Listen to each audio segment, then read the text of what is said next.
Okay, so today Angela and I are here to talk about the birds we're getting in our backyards. And if you remember from our previous videos, Angela's our local bird nerd. Say hello, Angela. Hello, Angela. So we're just going to go through some of the birds. We've already talked about the feeders and my setup in my backyard, but we haven't really talked much about the birds themselves. So today we're going to go through the birds, and Angela's going to educate us a bit on how to attract the birds, what they eat, and just some general bird nerd knowledge. So, you ready, Angela? Ready as I'll ever be. Let's get started with some juncos. Well, you're going to see a little bit more junco activity in come fall and winter when they start forming larger flocks. And you may even see another subspecies of junco that migrates. These would be the slate-colored junco. They're known as dark sky above and white snow below. So they look a little bit different from these Oregon juncos you see here. What would I do to keep them coming around? They tend to eat on the ground, so that's where you're going to see them, but they do venture to feeders. They also tend to like the whole sunflower. There's not a lot you can go wrong with. They'll even eat cracked corn. These are actually two juncos in the same picture right here.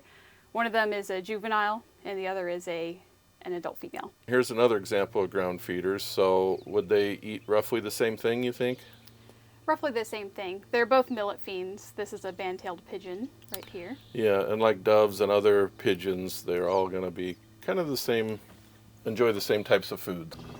It looks like we're moving on now to woodpeckers. So we got a flicker butt in the shot here. So let's talk a little bit about flickers.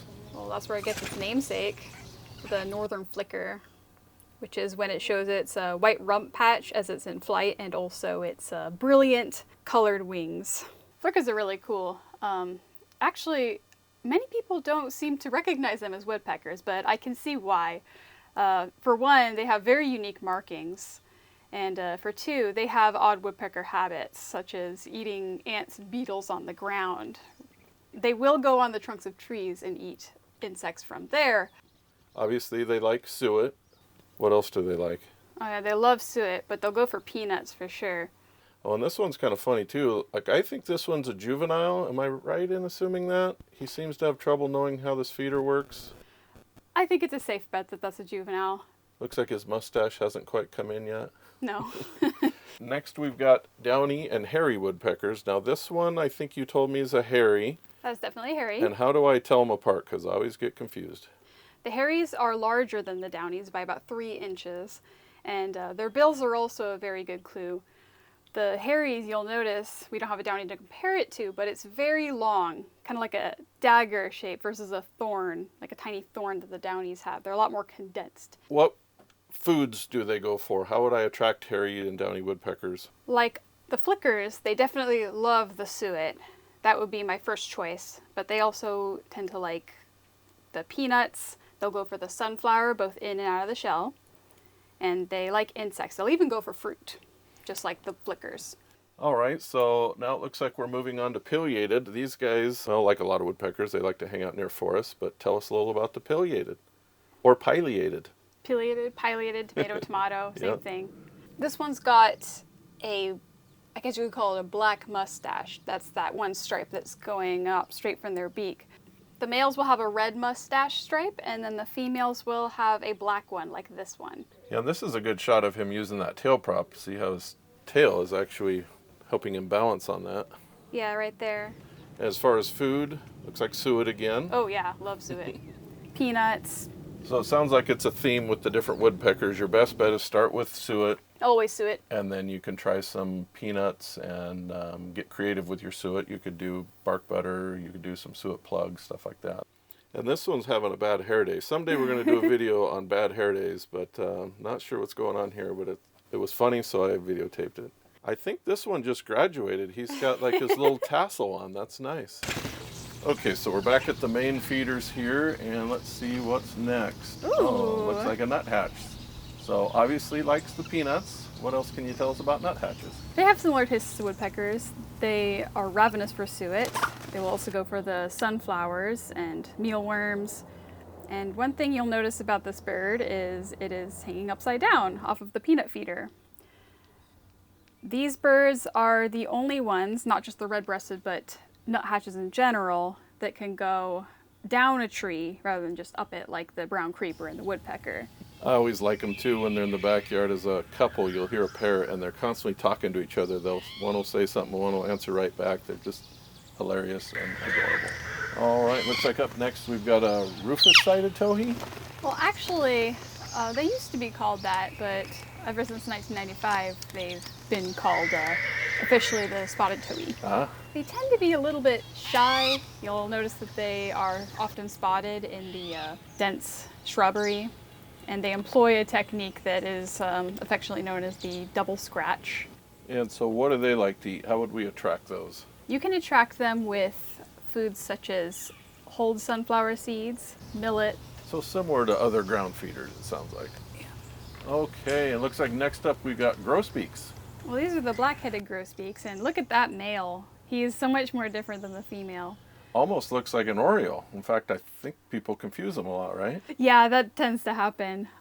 But you'll notice that the bill shape is definitely different from that of the oriole. They're very thick versus the much smaller bill size of the oriole. But they're beautiful birds. And what kind of food? It looks like maybe sunflower these guys like. What else would I feed a grosbeak? They like peanuts as well. I've noticed a special fondness for peanuts lately in my yard. You can feed them safflower. Looks like this guy's doing some ground cleanup too. That's nice. Yeah, Thank you. That's an evening grosbeak. All right, so up next looks like we've got chickadees, and in my backyard I get mostly chestnut back, but this year I've gotten a lot of blackcap. What can you tell us about chickadees and this interesting behavior we're seeing here where they're handing food back and forth? You know, I don't think I can tell you exactly why that happened. That was a little very weird. Interesting. Mom, can I have some of that food? Oh, gross. Here, you take it. So what do they like to eat? Everyone loves chickadees, I think. Oh yeah, it's hard to hate a chickadee. Chickadees like the sunflower, and you can see that they clearly like peanuts. They will eat mealworms. They will eat suet, and that includes bark butter, of course. Yeah, I've noticed that. They seem to eat most anything I put out. They're not real picky. And I've noticed too, a lot of people think, oh, the chickadee couldn't eat a peanut because they're too big, but I see them picking pieces. Yeah, and this guy's just pecking away at one, just getting little chunks at a time. Oh yeah, that's a lot of fun to watch. Okay, and we're back to the feeder, so I think now we're moving on to pine siskins and just finches in general. We get lots of goldfinches too. What can you tell us about these guys? Yeah, I can see two different species at one time. These birds are actually 100% vegetarian. Well, I wouldn't say 100%. Sometimes they'll eat a bug every now and then. That means that they love the sunflower, and they're also well known for enjoying Niger seed. Yeah, and you can notice here in our backyard, we actually don't even have a finch feeder set up right now. We just have our normal tube feeder with no mess, and they seem to be eating that just fine. Is that normal? Oh yeah, they love sunflower. These birds are kind of strange in the sense that they don't feed insects to their young. They feed seeds, which is a little bit unusual as far as songbirds go.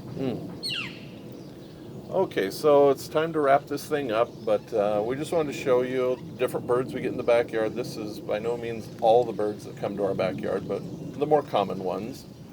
Yeah, and the time of year will affect what kinds of birds you'll see in your yard. So right now it's late summer, and so you will notice also that many of the birds look a little scraggly looking. That's because they are replacing their feathers. In other words, they are molting and replacing it with shiny new feathers. Well, I hope you guys got some value out of this. If you did, please like and subscribe. Help us keep going. And we'd like to possibly do this again maybe in winter time, Angela, if you're available. We'll talk about winter birds. Oh yeah, I'd be down for that. Yeah, look forward to that. Thanks for watching.